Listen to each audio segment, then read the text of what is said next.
informasi lainnya, Komisi Pemilihan Umum menyatakan kesiapannya untuk melaksanakan pemilihan kepala daerah serentak tahun ini. Ya, sementara Komisi 2 DPR RI masih akan merevisi Undang-Undang Pilkada hingga 18 Februari nanti.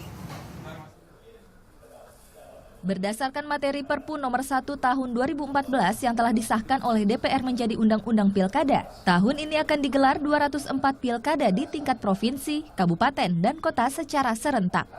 Komisi Pemilihan Umum sebagai pihak penyelenggara telah menyatakan kesiapannya untuk melaksanakan pilkada yang akan dimulai pada Februari nanti. Kendati demikian, KPU masih menunggu hasil revisi dari Undang-Undang Pilkada yang masih digodok oleh Komisi 2 DPR RI.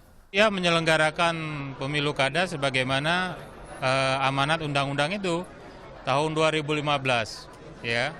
Tapi kemudian kalau ada perubahan terhadap undang-undangnya yang memerintahkan lain, misalnya merekomendasikan tahun 2016, KPU lebih siap.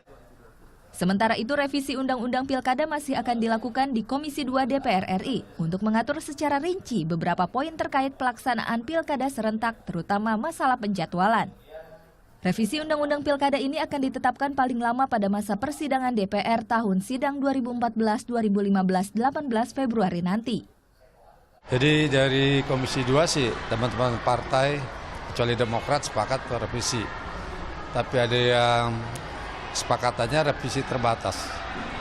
Ada beberapa poin yang menjadi catatan teman-teman di Komisi 2, ya soal calon yang kepala daerah, terus juga jadwal yang secara serentak, terutama pelaksanaan pemilihan 2018 dan 2020.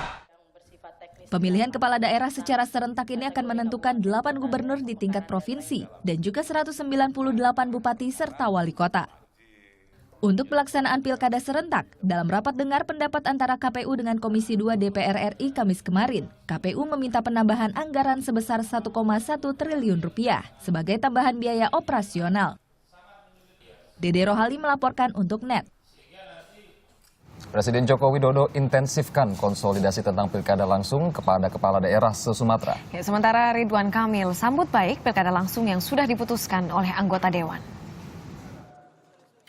Usai Undang-Undang Pilkada disahkan oleh DPR Selasa lalu, Presiden Joko Widodo terus lakukan konsolidasi antara pemerintah pusat dan daerah secara berkala. Salah satunya dengan pengarahan Bupati se-Sumatera Kamis kemarin di Bogor, Jawa Barat. Karena ini otonomi. Dengan Bapak Ibu Bupati tidak hanya setahun sekali. Bisa 2 kali, bisa 3 kali, kalau memang konsolidasi ini diperlukan, terutama dalam rangka kita menyamakan visi kita, gagasan besar kita, rencana-rencana besar kita, agar nanti pelaksanaan di lapangan itu tidak ada hambatan. Di lain tempat, Wali Kota Bandung Ridwan Kamil bersyukur atas putusan pilkada langsung ini. Keputusan DPR kali ini adalah kemenangan rakyat dan demokrasi di Indonesia. Saya nggak usah diwacanakan lagi, pilkada langsung itu sudah simbol kemajuan demokrasi Indonesia, kira begitu. Jadi artinya dengan kondisi hari ini adalah kita merayakan sesuatu yang seharusnya memang tidak perlu diwacanakan lagi. Jadi dengan pilkada kembali langsung, ya saya mah alhamdulillah ya. Artinya rakyat bisa memilih langsung pemimpinnya tanpa ada pihak ketiga, menitipkan langsung, dan itulah demokrasi yang maju. Ridwan Kamil berharap tahapan pilkada serentak di 204 daerah yang dimulai tahun ini berlangsung lancar tanpa hambatan. Rio Pramasta, Ikhwan Sabah melaporkan untuk NET.